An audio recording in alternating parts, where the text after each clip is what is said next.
the delay in starting. Before we begin our panel, and please note the importance and significance of today's panel, looking at the Eastern Partnership in a new security environment, and most notably looking at the Russian factor.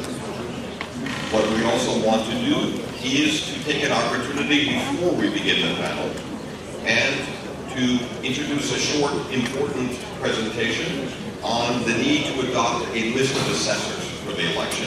For this, we will turn it over to Ivana.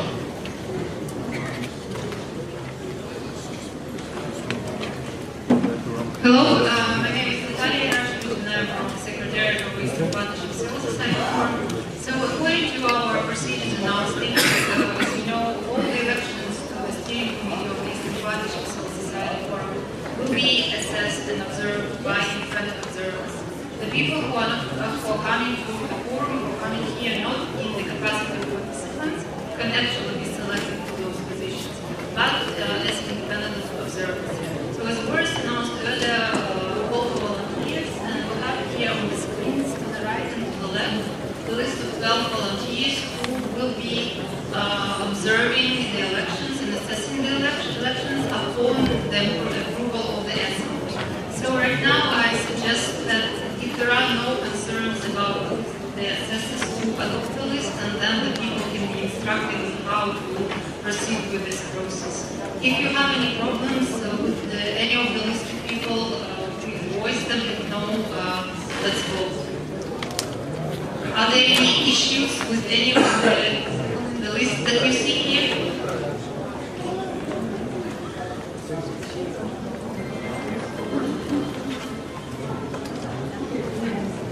Yeah, probably not.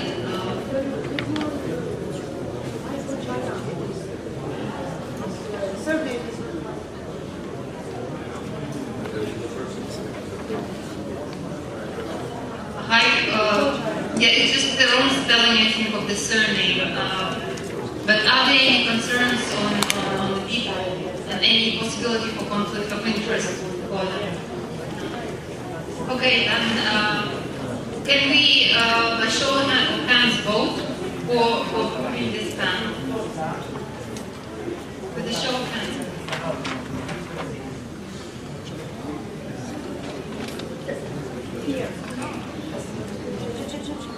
Okay, and anybody against? Okay, so the Assembly adopted the list of the assessors who will be observing all the elections. Election to the national facilitators, election to working group coordinators, and to group coordinators. Thank you so much for your attention. Thank you very much, Natalia.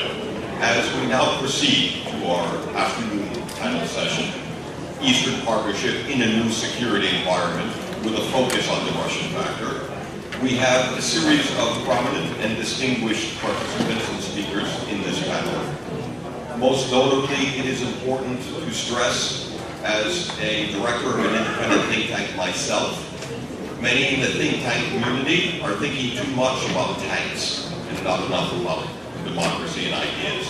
The new security environment is the most pressing challenge, and the new security landscape represents the most fundamental challenge facing us today. Now, our first speaker, Mr. Dirk Shuebel, represents the European External Action Service. Dirk. Thank you very much, Richard. Thank you very much. It doesn't work. I don't have the Swedish one, it seems.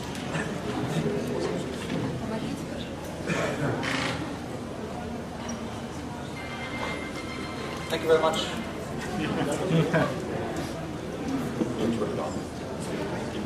Thank you very much, Richard. Good afternoon, dear friends. I'm very, very happy to be here today at the 6th Eastern Partnership Civil Society Forum. I'm not for the first time in Batumi, I should say. I was here 25 years ago for the first time with the East German Youth Travel Agency, and at that time there were lights from Soviet warships circulating left and right across the sea to find out whether anybody had escaped or tried to escape to Turkey or not. So much on security at that time.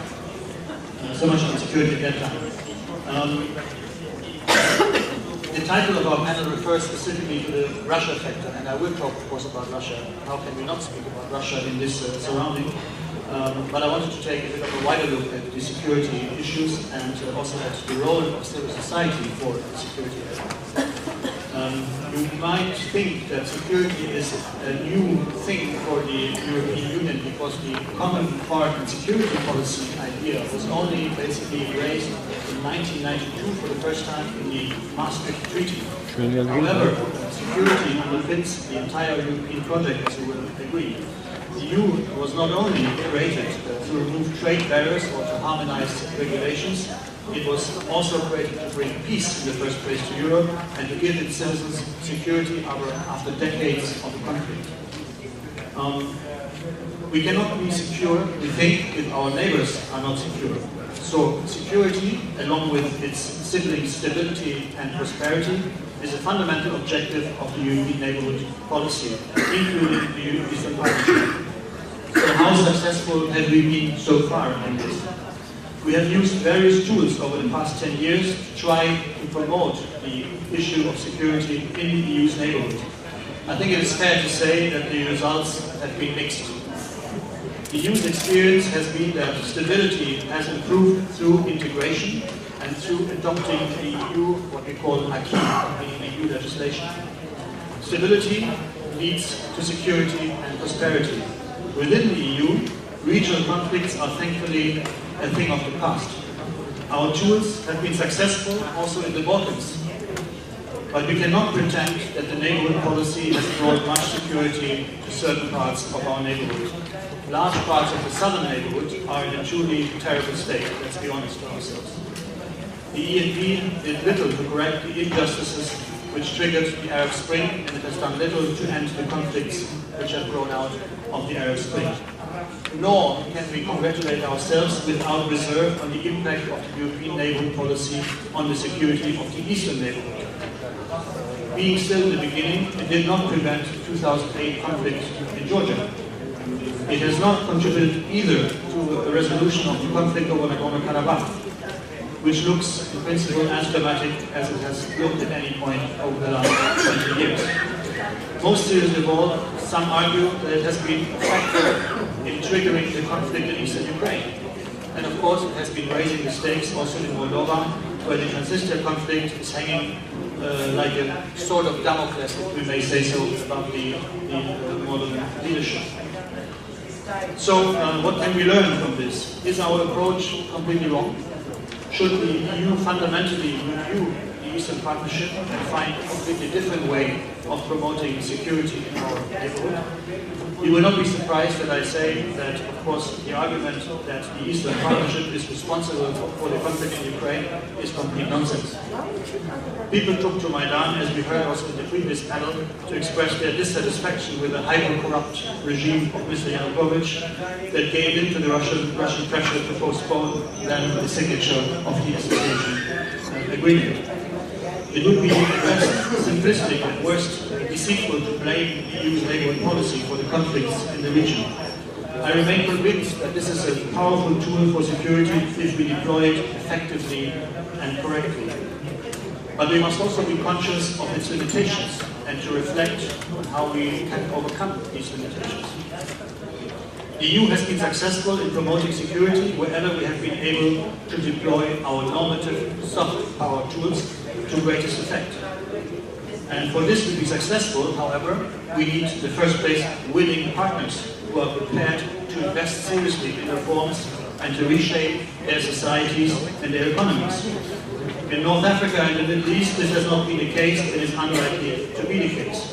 In the Eastern Partnership, though, we have pursued an effective policy of political association and of economic integration. Not all our partners are willing to travel down this path with us. Belarus, Armenia, and also Azerbaijan have so far chosen a different direction. This accounts in part for the fact that the EU has not been able to play a major role in resolving the Nagorno-Karabakh conflict. And indeed, as I mentioned before, the conflict looks not as if it will be resolved in the near future. The lesson to learn for our review of the European neighbourhood policy, including the Eastern Partnership, is to refer is to have a much bigger differentiation between the countries, to make more tailor-made, much better the Eastern Partnership for the needs of each country. I will give you the example of Azerbaijan. The Azerbaijani leadership told us quite clearly they don't want to have an association agreement. They don't want to be associated with the EU because they see themselves on an equal path with the EU and they feel that the word association doesn't express this. Well, I wouldn't agree with this analysis. However, we have now internally in principle an agreement that we will continue our talks with the Azerbaijani leadership, not insisting anymore that the agreement should be called an association agreement. We will have other names. We will also take, of course, into consideration specific wishes. Moldova, Ukraine, and Georgia, however, they are willing partners, and there the EU has been able to deploy its most powerful tools. So why then do we also face situations of great insecurity in these countries? Well, that is where the Russia factor comes in. All things being equal, the EU's normative soft power tools will in due course bring stability and prosperity to these countries, and over time do much to diminish also the regional conflicts in the same way as they have diminished regional conflicts in other parts of Europe. In other words, if the economic situation is visibly different in the mother countries, if I may call it like this, Moldova, Georgia or Ukraine, people in Transnistria, in Abkhazia, in South Ossetia, but also the newly occupied eastern part of Ukraine will no longer want to be separate from the main country. But when a major power called the Russian Federation sees these normative tools as a direct threat to its own interests, or tries to sell at least that it is a major threat to its own interests, then this of course creates a completely new context. We have been trying to convince the Russian Federation to discuss the issue of Eastern Partnership many times before we fixed the agendas for our summits, for our bilateral EU-Russia summits in 2010, in 2011, in 2012. Russia was not interested in discussing Eastern Partnership at these summits. So then, as we see it, at some point in 2013, Moscow appears to have revised its view on the Eastern Partnership and now suddenly claims to perceive it as a threat. Russia has worked, and I think we know what they're talking about, hard to undermine the delivery of the Eastern Partnership. And though it has not fully succeeded, it has nevertheless seriously challenged the security of the region, undermining a key goal of our Eastern Partnership policy. So what should be our response? Obviously, our response should be clear. We should not suspend our policy, nor to give in to any intimidation here. We believe that our response must be to demonstrate to Russia that our policy will bring great benefits not only to our Eastern partners, but also to Russia itself. We need to win the trust of our partners, and we still try to win the trust of Russia, as difficult as this is in the current situation. This brings me also to the role of civil society at the end of my introductory words. Civil society has always played a crucial role in delivering security. Without the civil society, the EU's normative tools would have had far less of an impact. And often our tools have been an enabler also to allow civil society to make real gains. For example, in Northern Ireland, if I may give an example from inside the Union, but also in the Balkans. We can help civil society in this work in two ways. Firstly, by direct support, including, of course, financial support. And secondly, by preparing the ground so that the environment in which they operate is more conducive to achieving results.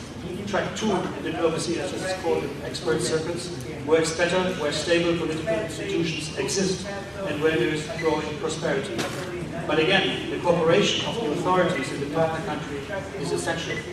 Where there is a breakdown in trust between government and civil society, it becomes much more difficult for civil society to contribute to conflict resolution. And this breakdown in trust can extend also to donors and international partners. Azerbaijan was mentioned a lot this morning in the first panel, and I think that is a very good example where this has happened over the last few months. We very much hope that some of the words that we have heard from the Azerbaijani colleagues will come true, namely that some of the political prisoners will soon be released. We can observe such tendencies happening also in some other countries. at the moment. And obviously this is having a very big impact on the civil society's track to work to promote regional security. So what are the biggest challenges that we are facing? First, to rebuild trust in the Eastern Partnership, perhaps by really rebuilding the Eastern Partnership by changing some things, and we need your help in doing so. So we very much look forward to your concrete proposals. What can be done better? What needs to be done better in order to be successful in the future? And of course also the second is to have civil society as an essential agent for delivering security. And again, we look forward to hearing your proposals, what civil society could, in your eyes, propose, how civil society could play an even bigger role in delivering security for the region, for the Eastern Partnership area. There's of course also the topic of energy security, but I will not touch upon this now. But if you have any questions, I will be of course very happy to reply to them. Thank you very much.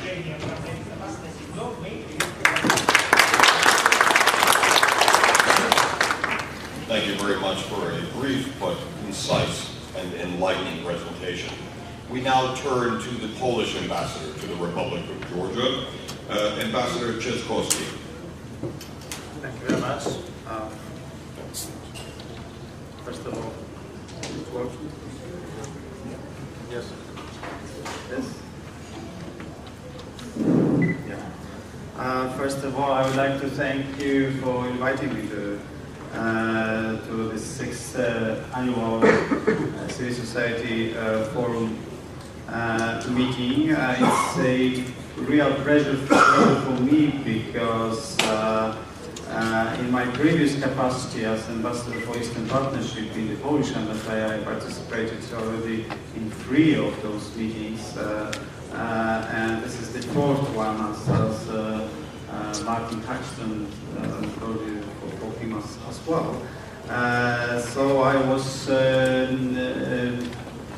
involved in the process of creating this very important initiative starting from the 2008, and it was the initiative proposed by Minister Cieszkowski and Minister Viorel in May 2008. Now I think that relating the situation of Eastern Partnership, I should say that I have seen a rising interest in the Eastern Partnership again, and it is both within the EU and the international scene, and there are some reasons for this growing interest. Firstly, I think that the Eastern Partnership has achieved some tangible results, such as signing association agreements with Georgia, Moldova and Ukraine. And the agreements are now being provisionally applied in all of these 3 countries. Only the DCFTA with Ukraine is postponed. And we have also seen solid progress in the visa liberalization process, of which the telling example is the introduction of the visa-free movement for the citizens of Moldova. So there we see the real results are being delivered. And I remember 2008, 2009, and discussing the association of the Eastern Partnership countries with the EU were not so sure, I think, for anyone working on this way. And regarding the visa liberalization and the visa-free regime, almost no EU official was ready to say that it is possible. So I think that there are the results, and we should proceed with the implementation. Secondly, regrettably, the interest in the Eastern Partnership has been fueled by the growing insecurity and growing destabilization in the region, and certainly the conflict, war in eastern Ukraine is the most disturbing factor for the security in the region. Let me elaborate now on our perspective regarding this situation.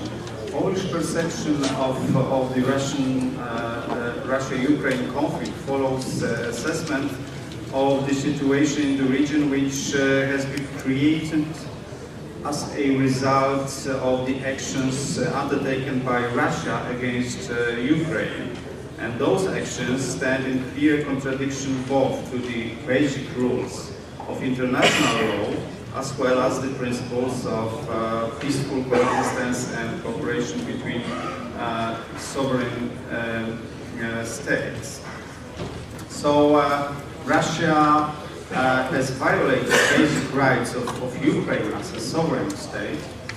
It has annexed part of the Ukrainian territory, Crimea, and simultaneously supports military separatists in the eastern part of the country.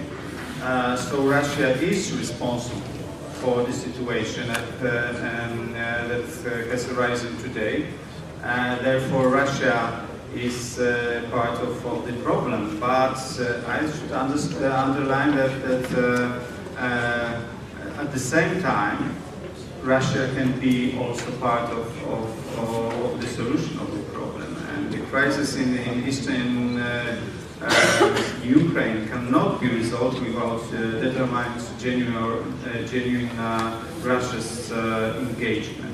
So we expect that Russia stops the military aid for Russian separatists in Donbass, seal the border with Ukraine, and starts real implementation of adopted commitments as promised in September.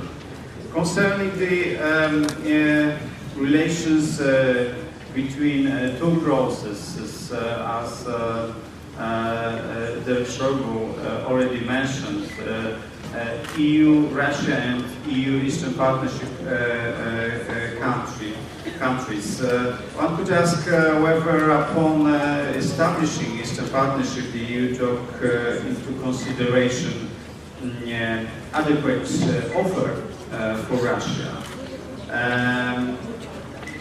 And in this context, we should note the openness of the European Union, which invited Russia to participate in the Eastern Partnership. However, Russia declined because it expected intensified bilateral cooperation with the European Union. Therefore, Brussels offered Moscow a strategic partnership based on four common areas: economy, freedom, security and justice, external security, research and education, as well as the partnership for modernization. So, the offer tried to accommodate many of Russia's interests. Unfortunately, in the end of the day, it was rejected. The second, that's really important that the EU policy is directed to the sovereign states, and it is right policy of the European Union and the member states of the European Union to treat all the 6 countries as a sovereign states that could that can decide on their future and can decide on themselves.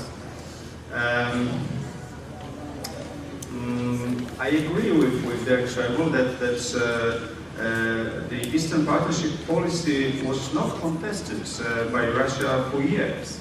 And if we hear that there are some economic interests to be broken, some relations between Russia and Eastern Partnership countries, I think that is not true. The example is simple. That's Poland. Poland, before joining the EU, exported much less goods to Russia that it exports now. We have a bigger economic cooperation with Russia than it was before our accession to the European Union. Of course, some parts of the cooperation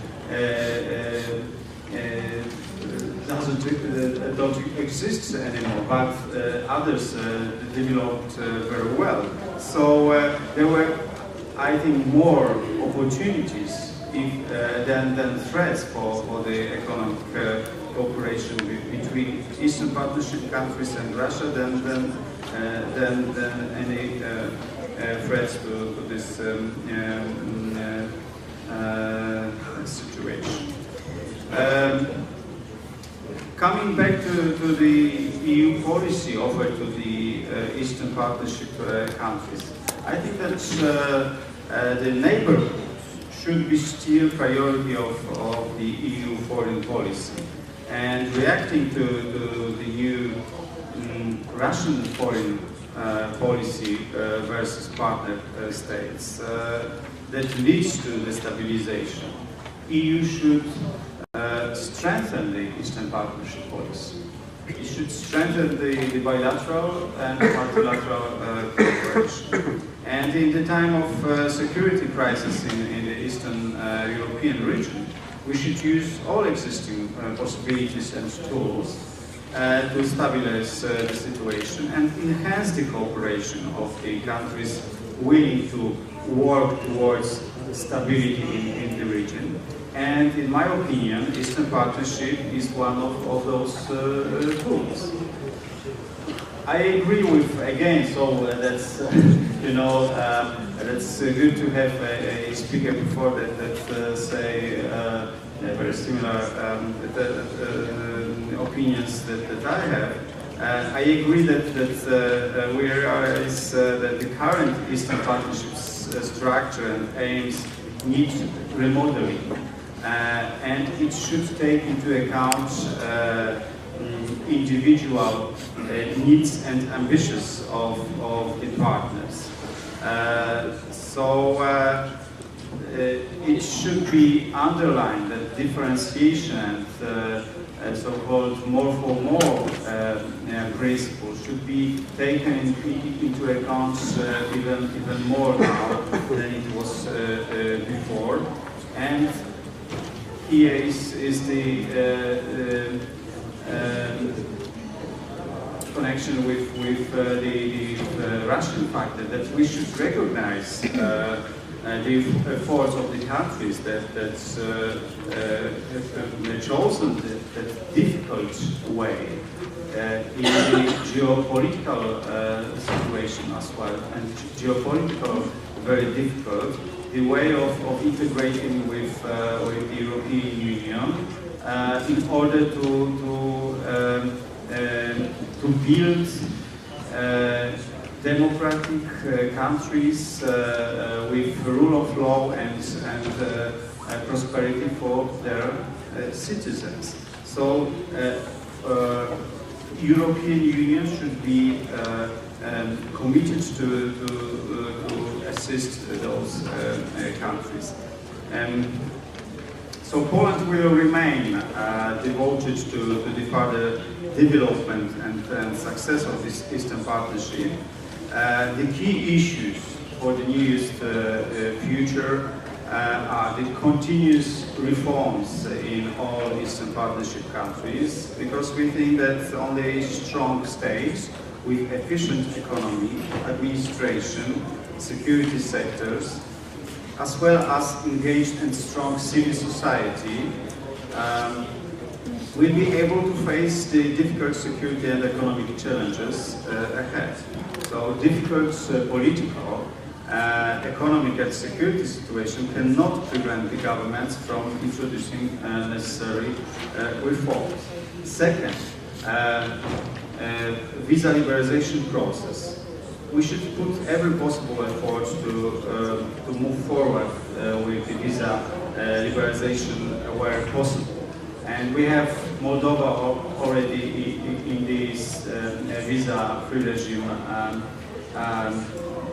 in visa-free regime with the European Union. We have Georgia and Ukraine in the second phase of visa liberalization action plans. So that's the task for future.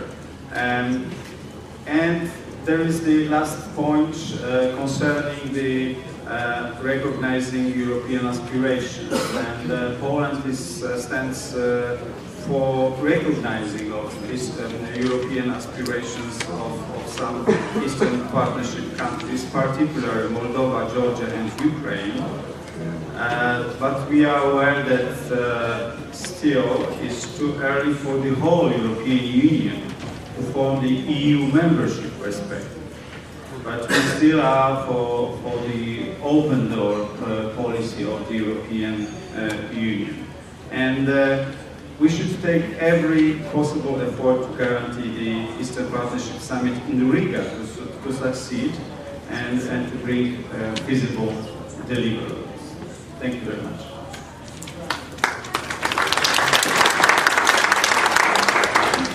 Thank you very much, Mr. Ambassador.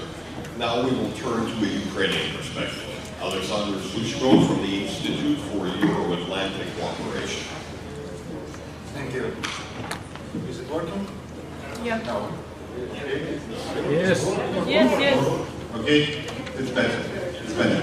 So thank you so much. It was a pleasure to be invited for this panel as far as this issue is crucial, not only just me as an expert on security and political reasons for many years, but for my country, which found itself into the dramatic set of challenges within the last year. And we have here just 1 year after Euromaidan started in Kiev, and that was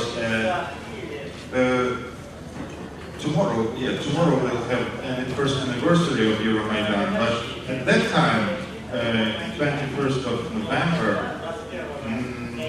really none of us may foresee the developments which we visited during this year. And after this year, we all are, on one hand, we are concerned because there is no visible solution of the crisis we have. On the other hand, we are much proud that we have found a way to at least start solving the principal questions of our part of Europe, which were not solved for many years. And sincerely, we have to accept that in 1991, we got independence very much easily. When it comes to Ukraine, it's true. We got it easily, we didn't pay a price. And many of us now believe that today we pay a real price for independence and for our European vocation. And this is a price which we're ready to pay. But certainly there is a need for solidarity and for a common vision of the situation, and then the need for sustainable solution. At this moment, we do not have this vision. I think we need the common vision, which would involve all the actors in our part of the world. The system of international law has been totally destroyed. Stability and trust has been destroyed. And there is no, at this moment, grounds for new arrangement. I can just remind you that Ukraine had, with Russian Federation, very comprehensive set of international treaties and agreements which regulated the whole spectrum of the relevant areas, from trade to international security, to recognition of borders, to the solution of Crimea, Black Sea Fleet, and many other areas. All these things were solved as we perceived that. But finally we got the knowledge that nothing has been solved. And now we are in the process of solving the problem, the issues which were just delayed in 1991, when we formally accepted, all the actors formally accepted the borders, but that was not sincere. And now we are in the opposite, in another situation. So, what is, I would not go into details, and especially will not deliver many on the domestic developments. Many of you, most of you, I know that you are aware about what's going on in the east of Ukraine. Certainly there is a need for new security debates and for the, I would say, some provisional solutions which may be done in order to help Ukraine to come through this severe crisis. We believe that there is no, at the moment, chance for any final solution, but some tactical solution may be done within foreseeable future, which may help us to stop the violence and which may help us to sustain as an independent state with clear identification of the direction we go in. And this direction is European one.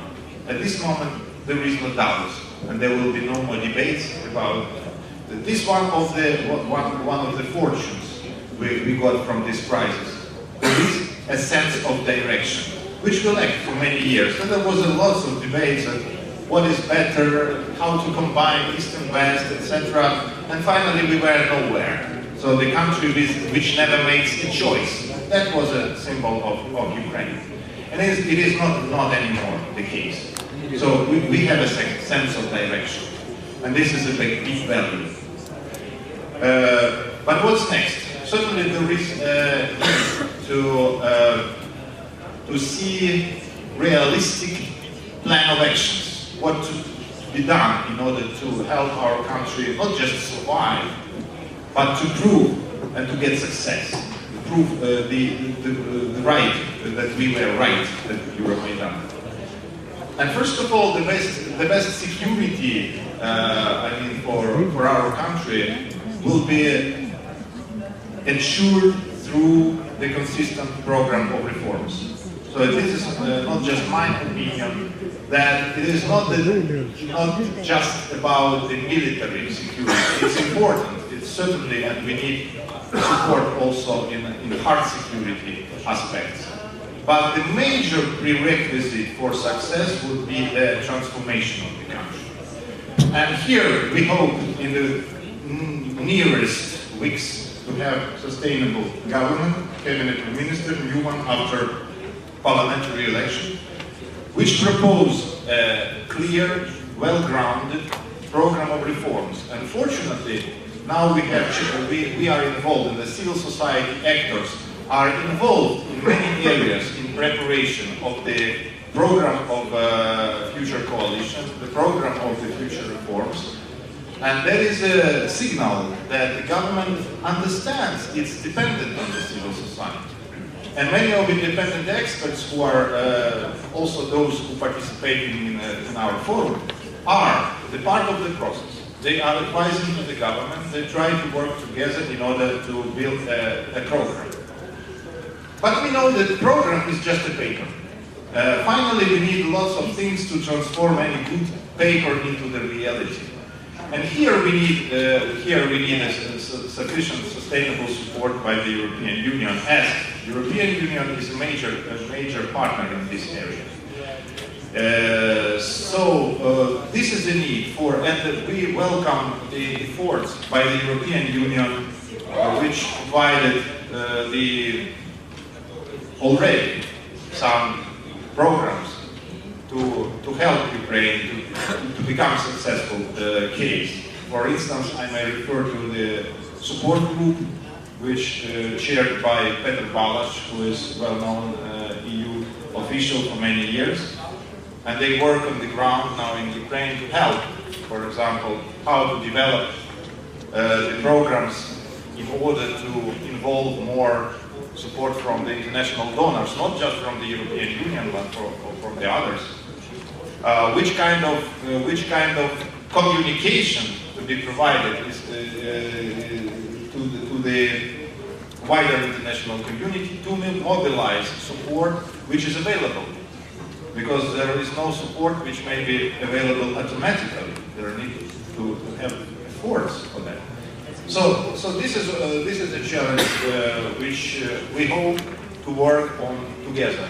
I mean, Ukrainian politicians, political parties, and the government, Ukrainian civil society, European Union, including official institutions of the European Union, but also civil society of European Union. And here we rely much upon your support in, first of all, in the public communication. This is very important. We see how much efforts done by Russian Federation in order to convince European public opinion and European policy makers and opinion makers that the events of Ukraine were just a domestic affair when some rebels just do not recognize a forceful change of regime.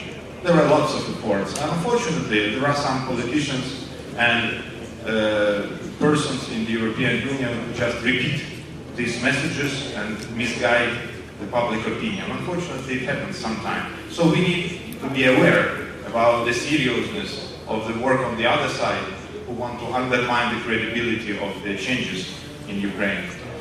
Also, we need to provide a strategic policy aimed to remove or at least to minimize the leverage by Russian Federation to undermine the unity of the European Union.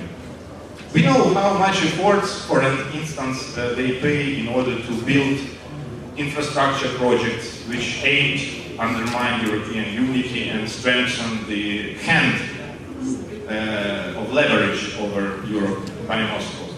We do believe that, for example, it would be the best case to identify these issues which cannot be just continued business as usual in the future.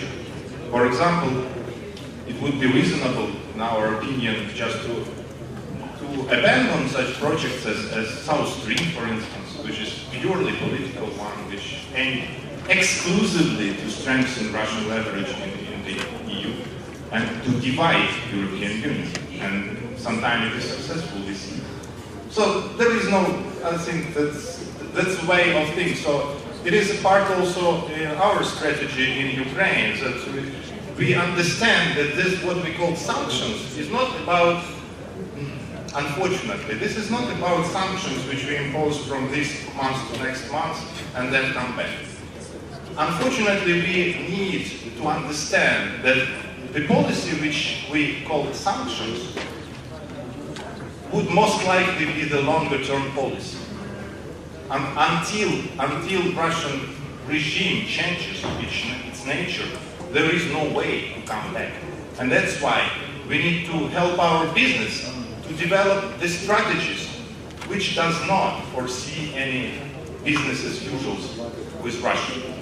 We need to help our political elites to understand that there is no chance in the foreseeable future to have Russia as a strategic partner anymore. This is a pity, so we are not happy with that, but this is a reality. And certainly there is a test case for very nearest future, even before we reach any kind of final solution on security issues, that there will be a major question. Either such countries as Ukraine, Moldova, and Georgia may be success stories. If not, Russia will have an argument that we were wrong when we come to Euromaidan, when we started to fight for our European future, and when we reach our first success. So, finally, we just got we made some substantial step ahead. We work together, and I see that it's very important that we have a solidarity. By the way, not just Moldovan and Georgian colleagues, which is naturally, but also we feel the solidarity of others. For example, Armenians, Belarus, Azerbaijan. We talked, it's very important that the civil society leaders support us. But finally, there is, I would say, the question, and I think that we will get a response next year in Riga, and hopefully in Ukraine, when we are hoping to have next gathering of the civil society forum next year. We will have a chance to speak more about successes. If we have success, we have better chance to solve security challenges we have. Thank you.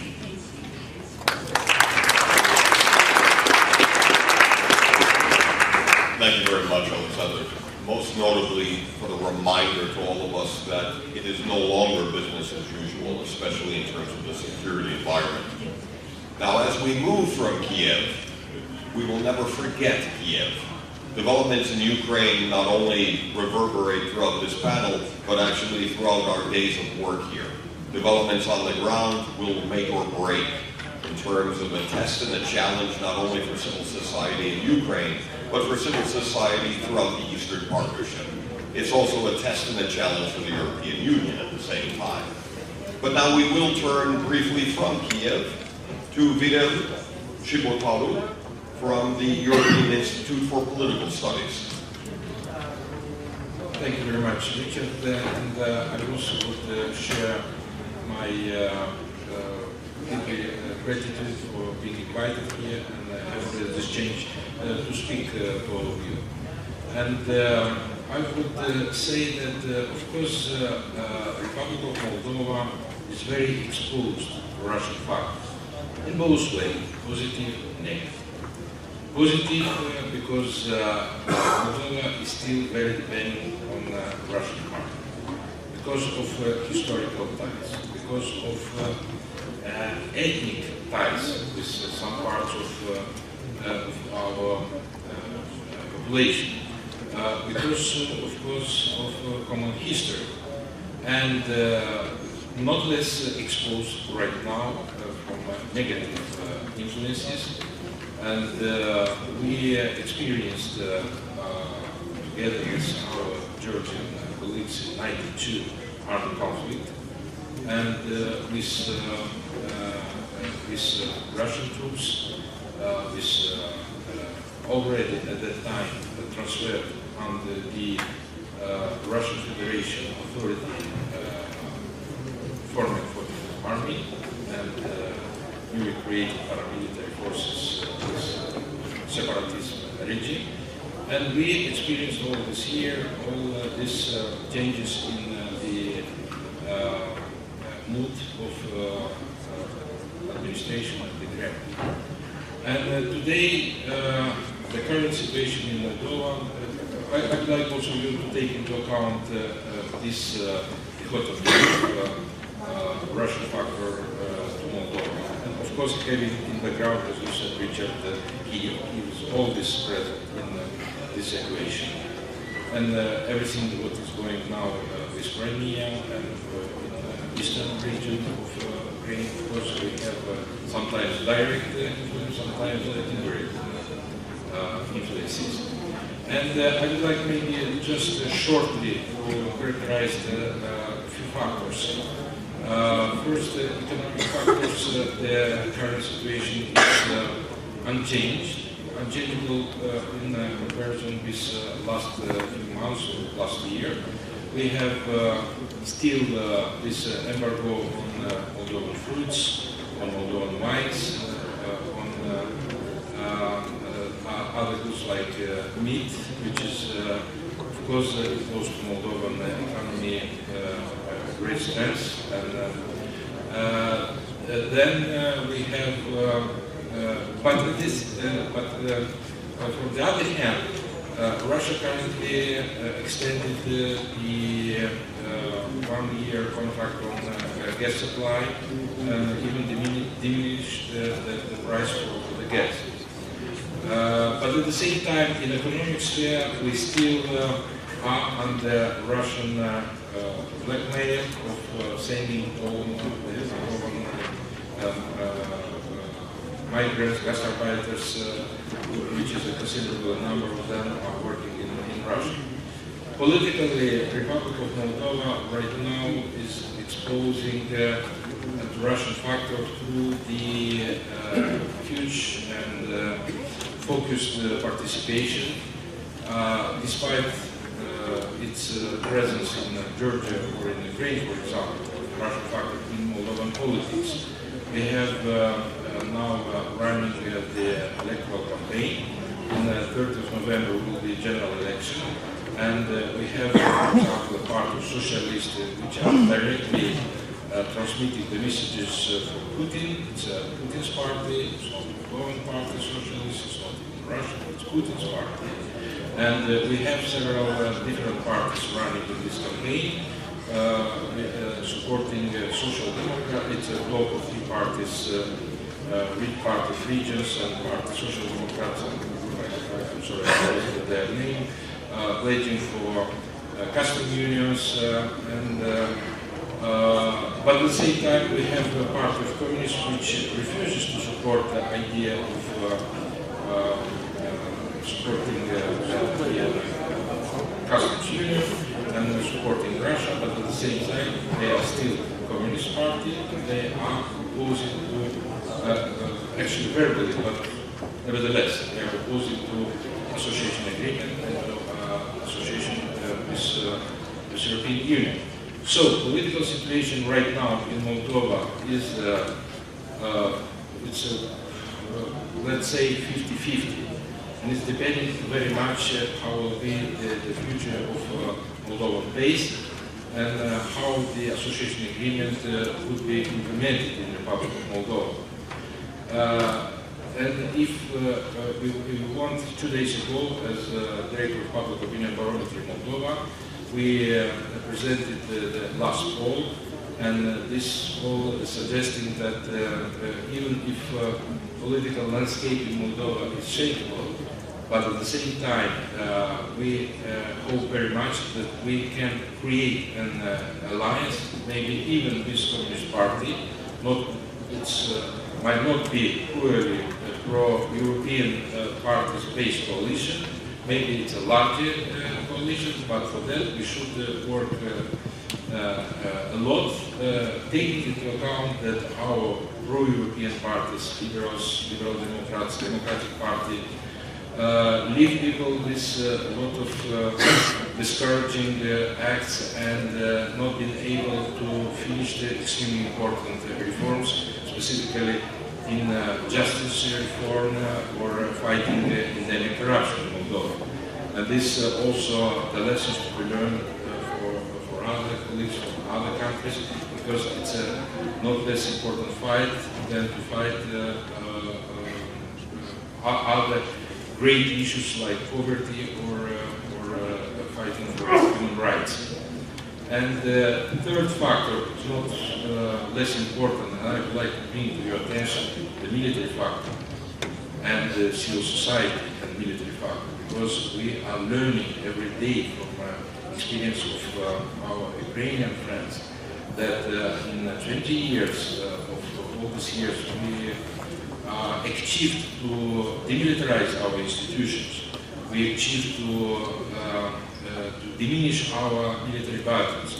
We achieved to cut our military assets. We achieved to diminish, for example, in Moldovan case, 3, 4, 5 times the firepower of our armed forces. But now we should again learn how to strengthen the defense capacities, how to strengthen the link between society and military, how to deliver appropriate expertise for democratic control of the armed forces, how to deliver the appropriate decision-making system in the security sector. And believe me, it's not easy at all. And at the same time, In all these years, we lost a lot of expertise. We lost a lot of focus, including from the European Union countries, from NATO countries, how to do this and how to do it in a more effective way than it was before. And we are now trying to learn from Ukrainian experience how to build our national guard, how to, actually in Moldova it's not even under the discussion, how to revise all the legislative package of laws and regulations in security, national security. And without the expertise, without an appropriate experts, including in military domain, including in internal affairs, in other institutions, it will not be efficiently and it will not be applicable. Right now, Moldovan leadership is governed by, as Dirk Shuebel once said, by the diplomatic junta. Our Prime Minister and our Speaker of the Parliament are career diplomats, and our President is career judge.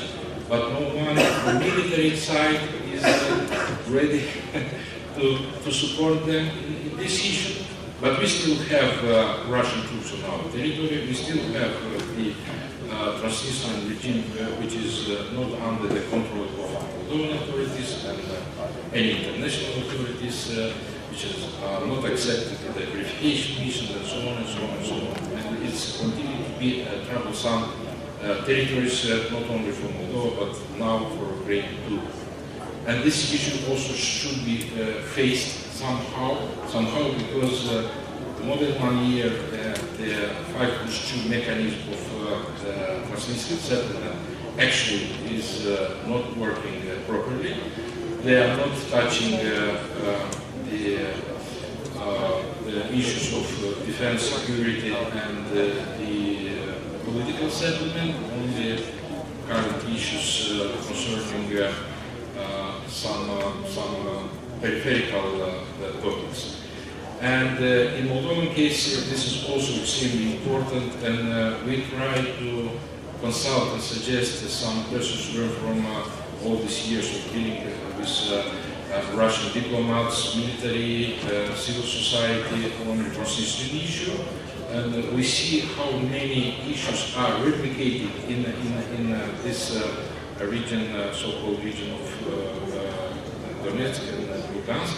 But on the other hand, we see a new features, a new patterns coming from this concept of hybrid war, and we are trying to learn also already from Ukrainian experience how to deal with this. Because in Moldova we have in place all the assets that work out in Ukrainian scenario.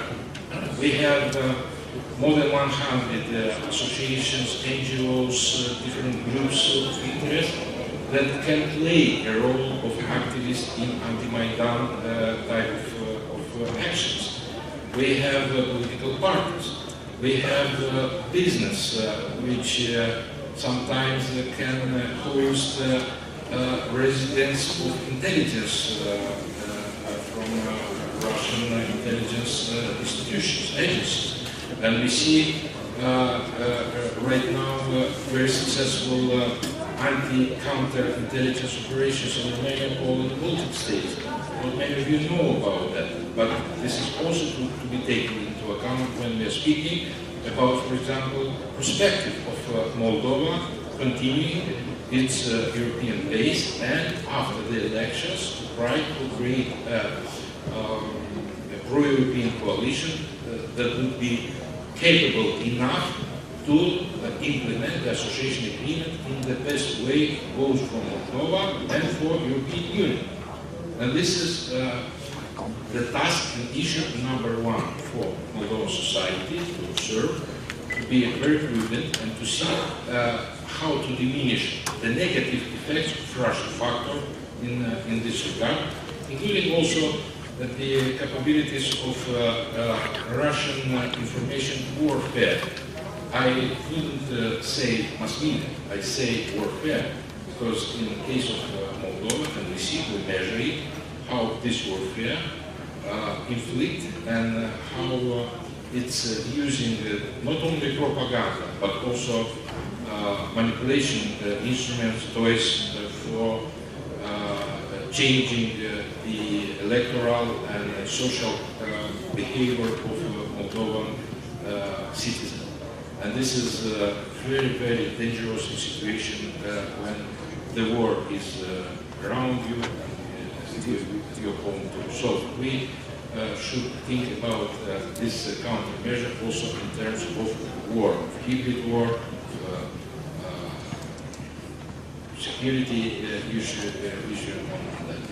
And I finally would say that I think that we should also adopt this attitude not only in Moldova, because as last rise, and actually Mr. Shuebel encouraged us to think also in this critical way what European Union can do, and I would add what NATO can do also in this regard to strengthen our capabilities of responding to new challenges and new risks for national security of our countries. And I would say one of these is to try to rebuild or to build a new capabilities of civil society, to analyze, to make recommendations, comprehensive recommendations, not just in one domain, but in much more extended domain, and to train, to learn, and to prepare such capabilities in civil society too. This is my recommendation. Thank you very much.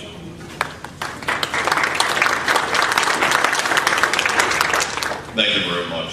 Thank you very much as well for this important perspective on Moldova and the challenges we're facing on that front. But now we will turn to Georgia. As the last presentation on this panel, it's also important as we return to our host country, Georgia, that in many ways Georgia is in first place, not last place.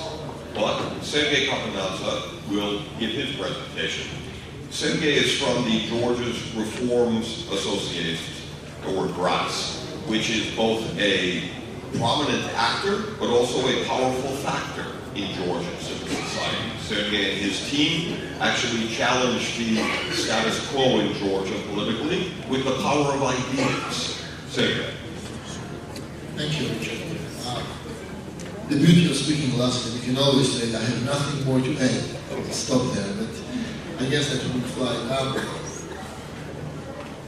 Indeed, a lot of things have been said by the previous speakers, so it's very hard to add some new ideas to them, because in reality, the kind of threats that we are facing are quite similar. Threats that come from Russia, threats that come from our internal institutions, the threats that come from the existing environment in the region. So I will not really try to repeat what has been said. I will only try to focus on one particular threat, which is especially relevant and troublesome for my country, and that is the threat of annexation of the territories.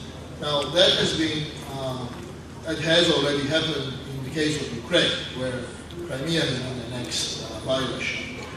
And if a few years ago we were the country that had let's say, the most acute territorial problems with Russia, now we're not in that position anymore. We're actually number 2 after Ukraine, where a certain territory has been annexed and the war is ongoing as we speak in Donbass. However, I think what our countries share in common is that these territories, which are either in conflict or occupied or annexed or under the threat of annexation, create a major security threat for our countries, as well as a major threat for the prospects of our European integration.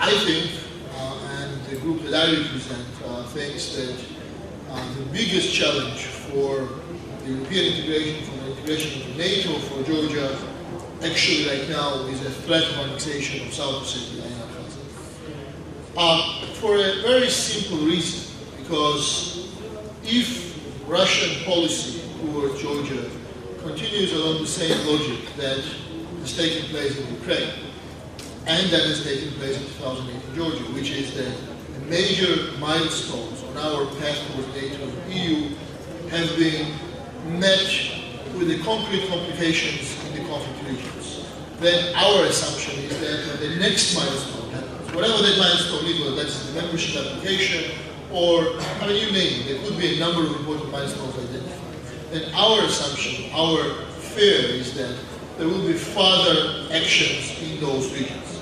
And in our case, probably what could happen next is the annexation. We've already had the war, we've already had the expulsion of people, and another wave of the IDPs. We've already had the so-called borderization. So the next hit will probably come along the lines of the annexation. So the big question that we're trying to ask is, so what do you do to counter that? And can you actually counter that? Because let's make no mistake, that threat is actually quite important for any government.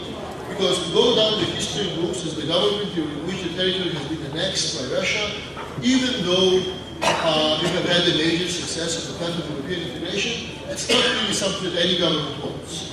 Once again, it doesn't matter who is in the government in the particular case, because that is a big pill to swallow. So our question is, what do you do to counter the annexation, and whether this could be countered at all? Obviously, there are people who can answer this by saying that we just suspend the European integration, and in that case, you have no fear of annexation. Now, we're trying to doubt that logic, because we think that if Russia has decided to stir the troubles in our countries, then whether you suspend the European integration path or not, you will still have the threat of annexation, the threat in these regions. So playing that game and playing in that direction in Moscow is probably not the most effective.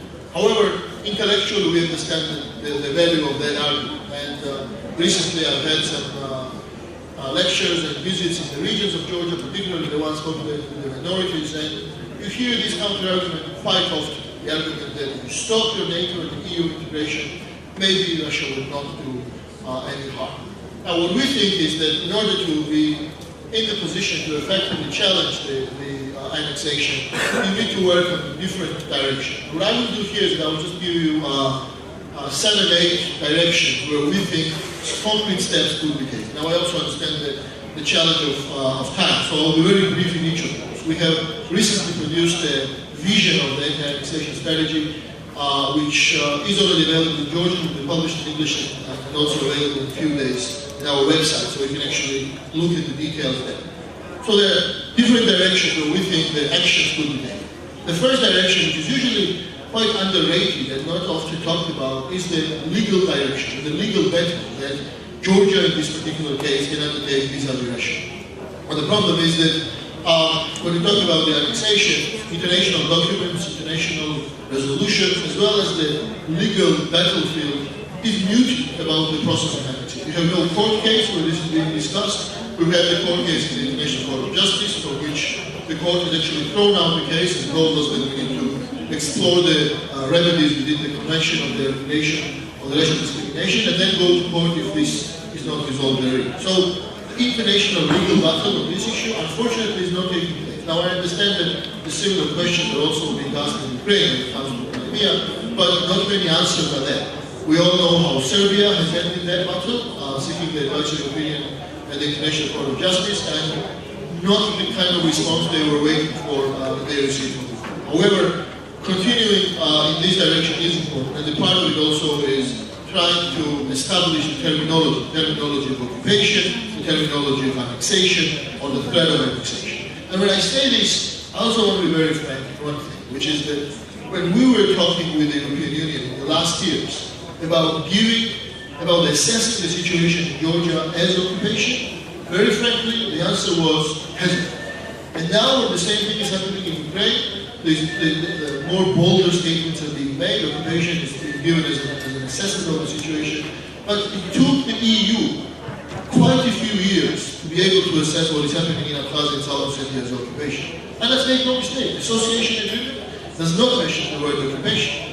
Why? Because of the political problems associated with it. So, our first message is that this legal battle, the legal assessment of the situation as an annexation threat or as the occupation needs still. The second direction is what we call the work within the international organizations, and particularly the trade organization, WTO.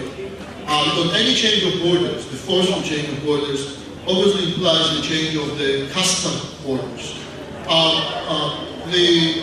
As we speak now, Abkhazia is contemplating the signature of what we would like to assess as the imposed agreement from Moscow.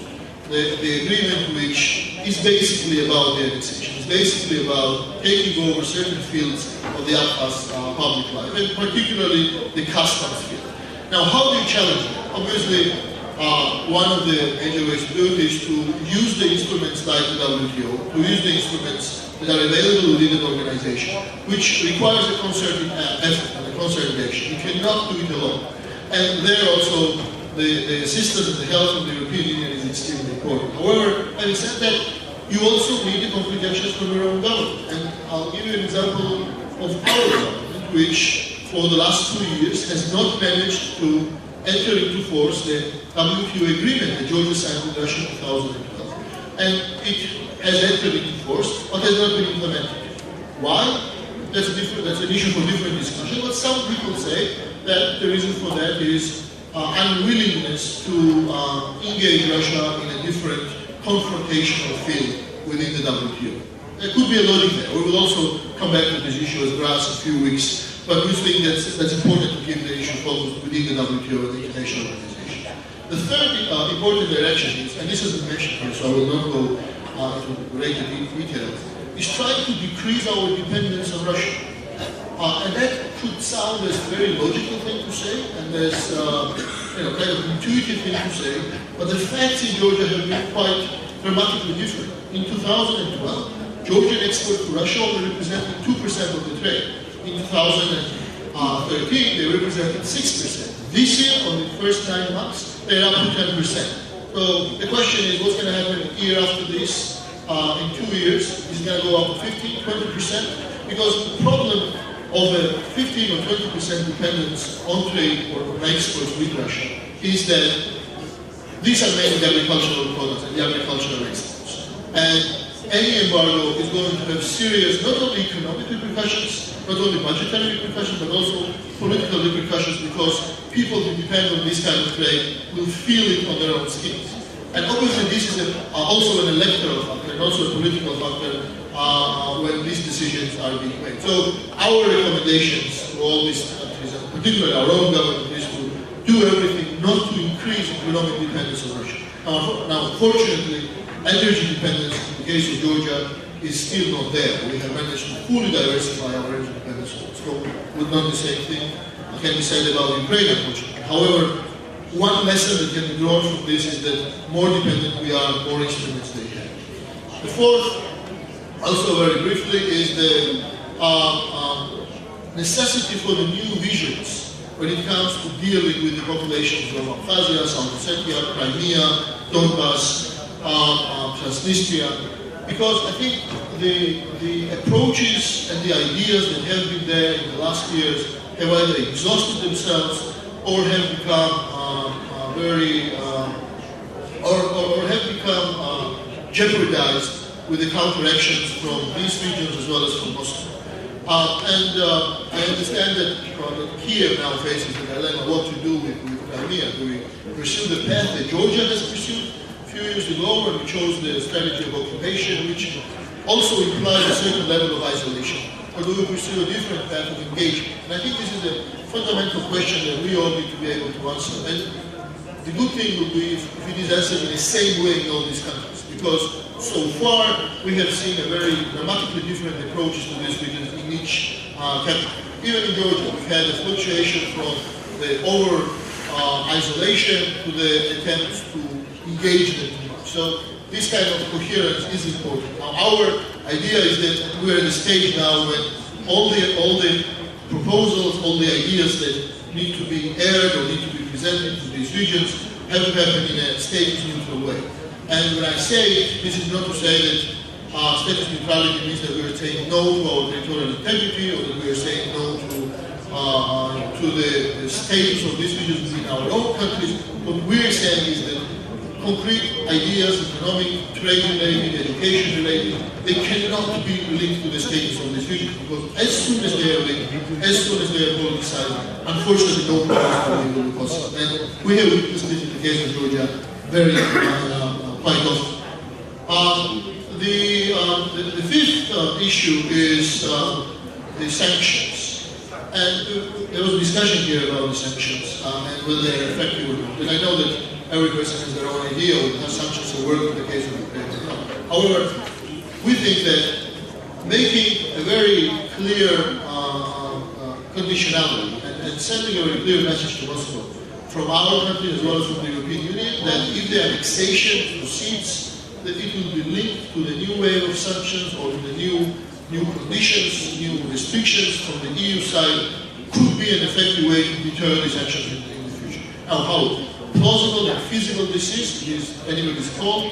Probably not that much, especially taking into account the damage that the sanctions on Ukraine have caused also for the European companies and the markets. However, the message that nothing will follow from the EU side could be very encouraging, very reinforcing for the Moscow's attempts to annex these regions. And also, in this, by the way, it is important to keep in mind that our governments have to be vocal as well.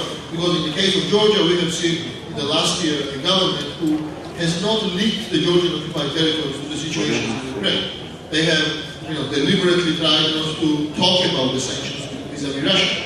And I think that approach is rather short-sighted, and it does not apply to Georgia, it also applies to the other countries. And finally, I will end with this, because maybe there is a need to engage Moscow in a new dialogue about new obligations vis-a-vis its neighbors. Oleksandr here talked about that there has been a number of international treaties or the international obligations that Russia has had vis-a-vis Ukraine. All of them have been torn up and basically relevant starting from the Budapest Agreement. And that is true. That is true. Russia has not abided with its international obligations. However, maybe there is a momentum now to start pressing Russia from all sides, from our capitals, from the European Union, to advocate a new non-use of force obligation vis-a-vis our countries. But I'll tell you what's happening vis-a-vis Georgia. Georgia has been raising the issue of non-use of force obligation from Moscow in the last several years, and Russia's response has been that there is no need for that obligation because we do not intend to attack. However, there is no legally binding treaty right now between Georgia and Russia or the other countries in the Eastern Partnership with regards to the non-use of force. I think it is important to at least raise it at the level of discussion between the European Union and Russia, between our capitals and Russia, that they need to pledge that they are not going to use force. Obviously, they can pledge that they use force anyways, but having that discussion about the potential of the Russian threat is actually very important. Now, another reason why I say this is important is that, and maybe I'm also under the impression of my last 2 days' discussions in some of the regions of Georgia, when you talk to the regular people who you talk about the prospects of European integration, their main counter question is, so what if we pursue our European path and Russia attacks? Are there any guarantees they're not going to do that? And obviously there are no guarantees. We understand militarily we cannot deter them, we're not members of NATO or the EU to be able to also politically deter them, but at least having that discussion at the political level with Russia is to sign or pledge the non-use of force would be in a way reassuring for those populations in our countries which have no question in their hands. And finally, I think these are the issues that we all know. There's nothing new. It's not a rocket science that I'm just talking about. However, one thing that I want to really emphasize at the end is that we can do all these things alone. We can do either or 2 or 3 of those things alone. But effect will be maximum only if Georgia, Moldova, and Ukraine go down this path together. Because we have also observed in the last years that even though we've been moving in a general direction towards the EU and NATO together, the tempo and the actions have not necessarily been coordinated, they have not necessarily been on the same page. And I think particularly when it comes to the annexation, because this is a threat that we all face now. And only because Crimean annexation has happened a few months before that possibly South Ossetian annexation will happen, does not mean that we cannot do these things together as a part of the same group, whether it is within international organizations, but to have the concerted actions of all these countries. Thank you very much. I'll stop here. I think I've already resumed.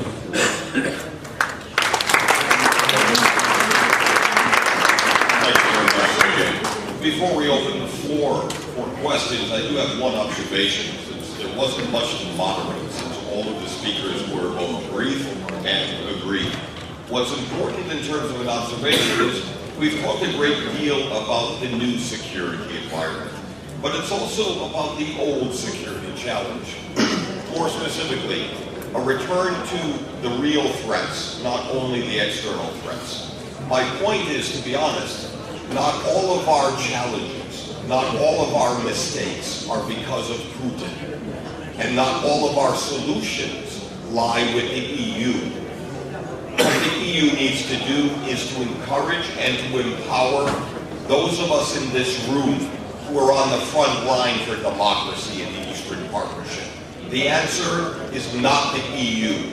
We are the agents for change and of change, and responsibilities of accountability and mistakes in domestic policy are not only a result of Russia or Putin, but our own societies and our own governments. And this is an important reminder. It's too convenient sometimes to talk about Putin and Russia being the source of all our problems. It's an important factor, a current challenge, but it's not the only threat we face. It's also an internal threat, given the environment. But I do have one important reminder. Now that the coffee break has begun, we have a limited time for questions. But it is also the time for the elections of the country facilitators. And the organizers are asking the participants from the Eastern Partnership countries with voting rights to proceed to the voting venues. Azerbaijan, Armenia, and Belarus, it's a rather sad group of us in terms of a second tier of the Eastern Partnership, but we will be meeting in the grand ballroom, and we haven't given up or given in. And Georgia, Moldova, and Ukraine, the A-team of the Eastern Partnership, will be meeting in Minsk for many of our home countries. At 3 o'clock, we are all going to reconvene and meet in the plenary. Thank you, and Natalia, did I miss it? Yes, sir, I will intend to take 3 questions together, given our time constraints, sir. And please also identify yourself, and hopefully it's a question, not speech. My name is Jan Kiechel, I am director of the Polish-Ukrainian Cooperation Foundation Foundation. Thank you, distinguished panelists, for elaborating in such a very constructive way. I fully agree that we need to take much more seriously about our security.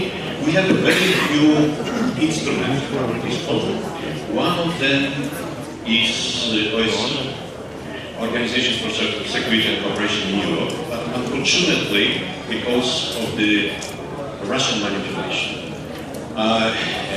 OSCE is not effective enough. So maybe we should think about establishing, finding a way to set up a new security framework for our EU partners and also for the partners for development, because Balkans is another flavor into the EU.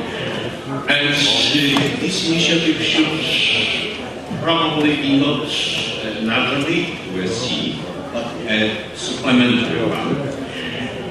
Without Putin's Russia, but with the option of including Russia after the change of the regime. And if we really would like to succeed, because if we will not provide this kind of security, soft security for our partners in the EU neighborhood, instead of the European integration process being forwarding to go to the right direction, we'll be having ED, it stands for the European disaster. Thank you.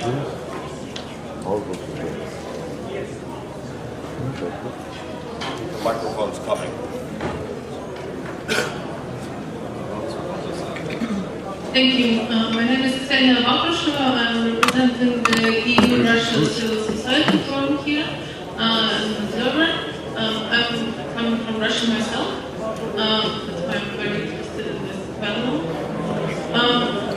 What I think that we discussed it in the EU-Russia Civil Society Forum, that for the EU, working with the Eastern Partnership countries is very important, but not enough, wouldn't be that efficient if you forget to work with Russia and with the Russian civil society.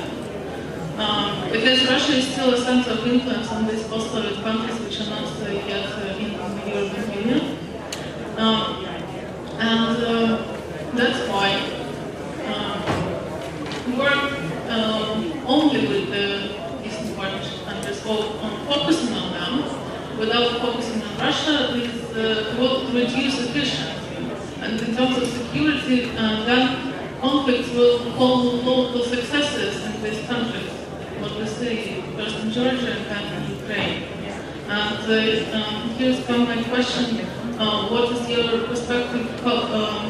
What place do you see for working with Russian civil society, and which means to see in mind how to work? Thank you very much. Oleksandr as the third and final question for this round. Thank you very much, Richard. My name is Oleksandr. I'm the Director of the Society for Humanitarian Research in Azerbaijan. I was one of the members of the Steering Committee of the Society Forum. Unfortunately, I didn't see Azerbaijan position in this panel. I think it must be very nice to see these security issues in front of South Caucasus and also Azerbaijan politics. But I would like to repeat the popular argument of Azerbaijan authorities about EU integration. Azerbaijan is slowly but steadily moving towards closer relations with the EU. But what this means? We know that to join to WTO is not the interest of Azerbaijan authority, Azerbaijan officials. If country will join to WTO, it will bring customs systems in international standards. It will bring liberalization, economic and also political systems in Azerbaijan.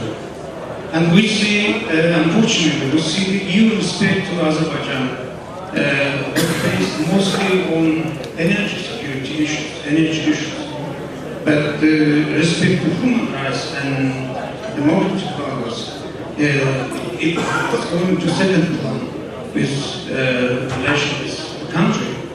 Today we see the misunderstanding of European values in Azerbaijan. You know, as a member of civil society organization, I want to say that the European integration is the long-term guarantee of political stability and economic development in a country and within the region. Thank you.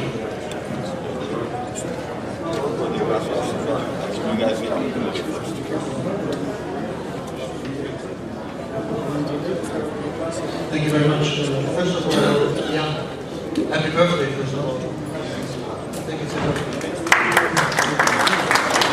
The revolutionary proposal on your birthday to create a new institution.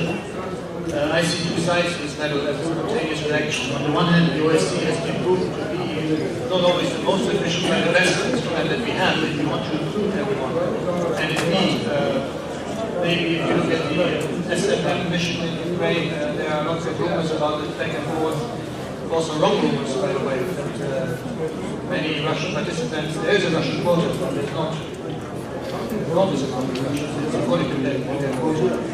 So create a new institution is not bad, but as we have heard earlier today, you will need Russia somehow to get out of this.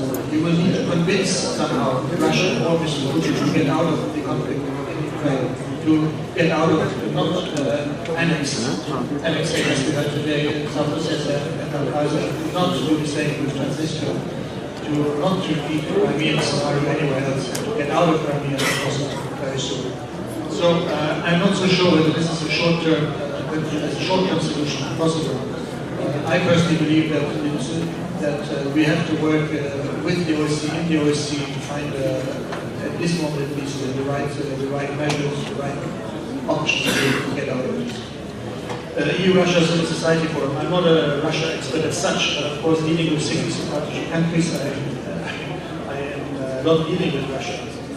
I think your forum seems to me the first and most important aspect to continue cooperation. Indeed, civil society is it's our utmost importance to include the Russian civil society into all this process, to make to work with the Russian civil society as far as, of course, as possible, because we know that the restrictions are getting not smaller, if I may say so. But I think it is of utmost importance to continue to find new ways, perhaps as well, to create new structures, how we can reach out to the Russian civil society, because there are a lot of stereotypes also in Europe that everybody in Russia thinks one way, but that's not true.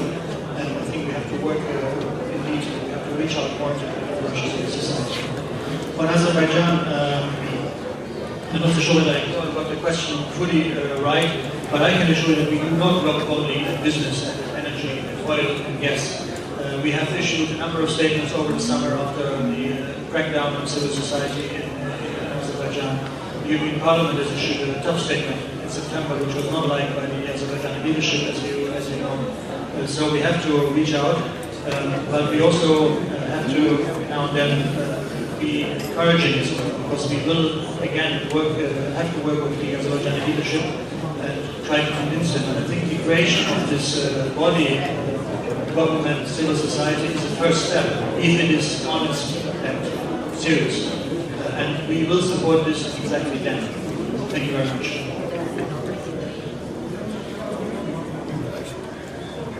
Okay, unfortunately, because of our voting challenge, and again, a free and fair election should not be an opportunity we miss in this conference.